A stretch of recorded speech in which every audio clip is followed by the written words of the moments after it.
Berita besar menimpa Anfield. Kabar baik pastinya. Florian Wirtz sudah memberikan lampu hijau bagi Liverpool untuk melakukan transfer besar dari Bayer Leverkusen. Di awal-awalnya Wirtz itu dikatakan lebih mungkin dan lebih pasti hengkang ke Bayern Munchen. Karena memang Bayern Munchen itu udah ada sejarah memang suka comot-comotin pemain Bundesliga. Jadi pemain Bayer Leverkusen, Dortmund biasanya tuh hengkangnya ke Bayern Munchen karena memang masih satu negara.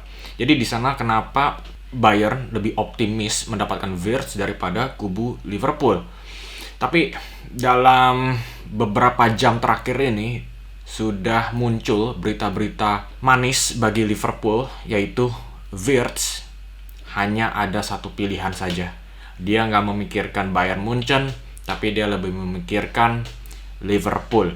Dan menurut saya dari segi sepak bola, memilih Liverpool itu memang lebih bagus daripada Bayern Munchen. Kenapa? Karena juga dari visi dan filosofi pelatihnya.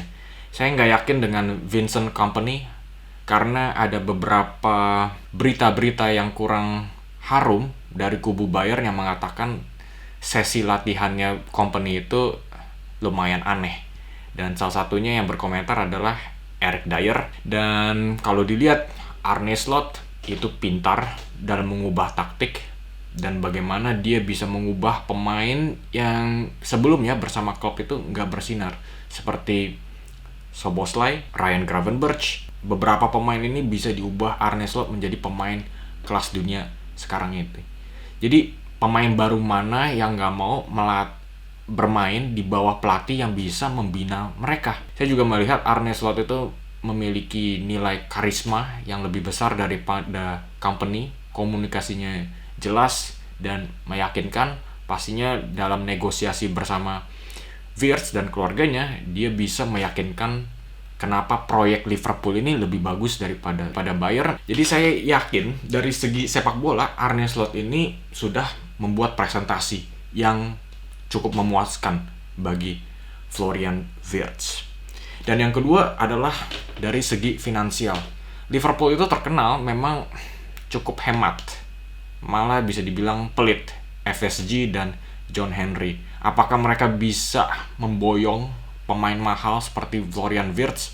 Udah jarang sekali loh Liverpool itu memboyong pemain mahal. Terakhir itu Darwin Núñez dengan harga 75 juta. Tapi itu pun juga masih tergolong bukan pemain superstar seperti Wirtz. Mungkin yang kebelakangnya lagi itu adalah Virgil van Dijk dengan 75 juta yang memang pemain superstar, dan saat itu memang harga 75 juta itu memang mahal. Jadi apakah Liverpool ini ada duitnya untuk memboyong Wirtz? Yang pertama-tama saya masih ingat 2 musim lalu Liverpool itu sebetulnya ada dana besar seharga 110 juta yang disisihkan untuk membeli Moises Caicedo. Ternyata Caicedo lebih memilih untuk pergi ke Chelsea. Tapi apa yang dilakukan oleh Liverpool? Mereka tetap tenang. Mereka bilang, kalau kita nggak bisa mendapatkan target kita mending tahan dulu duitnya. Kita simpen dulu untuk bisa membeli pemain yang tepat. Jadi dananya itu ada, cuma mereka itu nggak ada Caicedo, mereka belinya Wataru Endo. Jadi duit 110 juta itu mereka itu ramin terus di dalam rumah. Dan akhirnya ketika ada market opportunity seperti Florian Wirtz ini, dananya bisa dikucurkan juga. Itulah kenapa saya yakin Liverpool dari segi finansial nggak takut, malah Manchester City dan Bayern Munchen pun juga gentar melihat kalau Liverpool itu yang masuk, karena mereka tahu, satu, mereka ada duitnya Caicedo. Dan yang kedua, kalau kita lihat di tahun lalu summer transfer window, mereka hanya membeli Georgi Mamardashvili seharga 30 juta euro. Membeli Federico Chiesa 12 juta euro. Ini bisa dibilang Liverpool nggak membeli siapapun juga yang signifikan. Jadi ditambah duit Caicedo dan juga duit tahun lalu, Liverpool tuh punya kas yang besar. Apalagi mereka sudah menjuarai Premier League. Duit hadiahnya itu besar. Dan juga duit masuk ke Champions League. Itu juga duitnya besar. Dari faktor-faktor ini, saya nggak ragu. Liverpool itu banyak duitnya untuk bisa membeli Florian Wirtz. Nah, jadi kita lihat sekarang apa yang akan dilakukan oleh Arne Slot ketika Florian Wirtz bergabung Liverpool. Jadi di formasi ini saya sudah menambahkan Kerkez dan Frimpong yang kelihatannya sih udah hampir pasti sih ya ke Liverpool. Mungkin Frimpong itu udah pasti. Kerkez yang mungkin masih belum formal. Jadi kita tahu kan, formasi biasanya Liverpool itu adalah 4-3-3. Wirtz itu kan beroperasi sebagai nomor 10. Liverpool itu menggunakan 3 midfielder aja. Gravenberch, McAllister, dan Szoboszlai. Nah, siapa yang harus digantikan oleh Wirtz? Salah satunya itu harus dilengsarkan ke bangku cadangan. Nah, menurut saya ini ya tergantung lawannya. Kalau lawan mudah, mungkin Szoboszlai bisa dilengsarkan. Nah, yang diperlukan adalah kreativitasnya Wirtz dan McAllister dan juga Gravenberch. Kalau ini yang terjadi, kita bisa lihat Diogo Jota. Kita taruh dulu Jota sebagai striker. Tapi kalau kita lihat ya, Liverpool itu juga mengincar satu striker yang seperti Matheus Cunha, yang bisa beroperasi sebagai striker dan juga bisa jadi nomor 10. Apa yang terjadi? Kita coba lihat. Misalnya kita taruh dulu Ekitike yang mirip ya, yang bisa jadi striker dan juga jadi nomor 10. Apa yang terjadi ketika bermain bareng dengan Wirtz? Adalah Ekitike menjemput bola. Nah, Wirtz ini bisa bergabung menjadi striker. Dan ketika Wirtz yang menjadi nomor 10, ya Ekitike bisa balik menjadi striker. Nah, Arne Slot itu mencari pemain yang versatile, yang gak cuma bisa bermain di satu posisi, tapi juga bisa memainkan peran lain. Ini memungkinkan permainan Liverpool itu lebih fluid dan lebih sulit ditebak pergerakannya oleh defender-defender lawan. Bayangin aja, pertama mereka mencoba marking Wirtz. Tiba-tiba Wirtz melakukan running in behind. Itulah berbahayanya memasang Wirtz bersama satu striker lagi yang bisa menjadi nomor 10. Itu rotasi pemainnya Liverpool itu bisa meledak sih. Nah, apa yang terjadi? Digabungkan dengan 2 fullback yang bahkan melakukan overlap, karena Kerkez dan Frimpong itu juga sangat rajin untuk melakukan overlap seperti ini. Salah dan Gakpo bisa lebih mendekat ke gawang. Nah, pastinya Salah dia top scorer. Pastinya Liverpool menginginkan Salah itu sedekat mungkin gawang lawan, karena disitulah Salah paling efektif dan bisa mencetak gol. Karena dengan adanya Wirtz di sini, bola dikasih ke Wirtz dan dia bisa menyuplai Gakpo, Salah. Kalau perlu melebar bisa ke Kerkez dan juga bisa ke Frimpong kalau dia melakukan cutting inside seperti. Nah, dengan adanya Wirtz sebagai nomor 10, kita bisa lihat seberapa banyak opsi pemain yang bisa dicari oleh Wirtz. Ketika Liverpool ingin melebar, dia bisa mengumpan ke Kerkez atau ke Frimpong.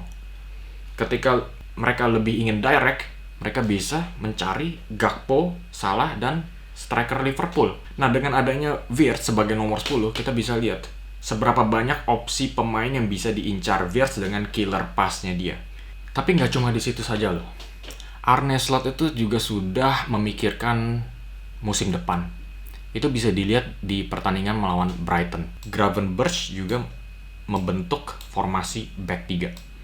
Dan Van Dijk dan Konate lebih melebar. Nah, dengan formasi seperti ini memungkinkan 2 fullback mereka, Kerkez dan Frimpong, untuk terbang ke depan. Tadi ada masalah. Kalau Wirtz yang masuk, siapa yang harus dilengsarkan ke bangku cadangan? Apakah McAllister, Szoboszlai, atau Gravenberch? Tapi dengan formasi seperti ini memungkinkan McAllister, Gravenberch, Szoboszlai, dan Wirtz bisa bermain bareng. Karena Wirtz, dia sekarang udah nggak berperan sebagai nomor 10 lagi, tapi dia memainkan peran false 9. McAllister dan Szoboszlai bisa menjemput bola, dan Wirtz masih bisa menjadi nomor 10. Sedangkan Salah dan Gakpo bisa menjadi 2 ujung tombak Liverpool ketika Frimpong dan juga Kerkez melakukan overlap seperti ini. Jadi bisa dibilang dengan formasi baru seperti ini, nggak ada yang perlu dilengsarkan kok. Mereka semua bisa bermain bareng. Nah, dengan situasi seperti ini, Wirtz sebagai false 9, dia nyaman-nyaman aja. Karena sekali lagi, ada banyak opsi dari pergerakan-pergerakan pemain di depan. Kerkez dan Frimpong bisa dicari di posisi melebar. Gakpo dan Salah, ketika mereka menginginkan bermain lebih direct, Wirtz memiliki through ball yang cakep sekali untuk bisa menemukan kedua pemain ini. Nah, menurut saya Florian Wirtz itu bukan seorang Kevin De Bruyne yang bisa melakukan killer pass setiap pertandingan. Dia memiliki kemampuan killer pass, tapi dia nggak sekonsisten Kevin De Bruyne. Tapi apa yang membuat Wirtz itu pemain yang sangat spesial, dia itu memiliki kemampuan killer pass, tapi dia juga memiliki kemampuan dribbling yang sangat bagus sekali, apalagi di ruang-ruang sempit. Jadi kita tahu Liverpool itu akan bertemu dengan tim-tim low block. Nah, membutuhkan seorang pemain playmaker seperti Wirtz yang bisa bergeliat-geliat di ruang sempit seperti ini. Nah, yang saya perhatikan dari Florian Wirtz dari kompilasinya adalah dia juga memiliki kemampuan tembak jarak jauh. Liverpool saat ini sudah diisikan beberapa pemain yang bisa tembakan jarak jauh. Salah, kita tahu dia bisa. Gakpo bisa. Szoboszlai bisa. McAllister beberapa kali juga sudah gol dari jarak jauh. Nah, ditambah dengan Wirtz. Jadi Liverpool ini semakin lama semakin pragmatis, lebih pragmatis daripada Jurgen Klopp, di mana Liverpool itu lebih mengutamakan sepak bola yang indah. Tapi Arne Slot itu nggak cuma bermain indah, tapi mereka juga harus bisa menang. Nah, ketika Liverpool itu menemukan jalan buntu, pastinya bisa ada jalan buntu. Liverpool itu walaupun pemainnya kreatif, pasti ada suatu pertandingan mereka itu jalan buntu. Nah, memiliki pemain yang ada X factor-nya, yang bisa mengubah arah pertandingan dari tembakan jarak jauh atau killer pass, itu bisa membuka kunci lawan. Filosofinya Arne Slot dengan adanya Wirtz itu semakin menguat, di mana pemain ini indah tapi juga memiliki X factor yang bisa mengubah arus permainan dalam sekejap. Jadi sampai di sini saja analisa Florian Wirtz ke Liverpool. Ini akan menjadi signing yang bagus sekali buat Liverpool. Kalau kalian enjoy dengan analisanya, kalian bisa komen di bawah, kasih tahu pendapat kalian tentang pembelian Florian Wirtz ini, dan juga kasih like dan subscribe seperti biasa.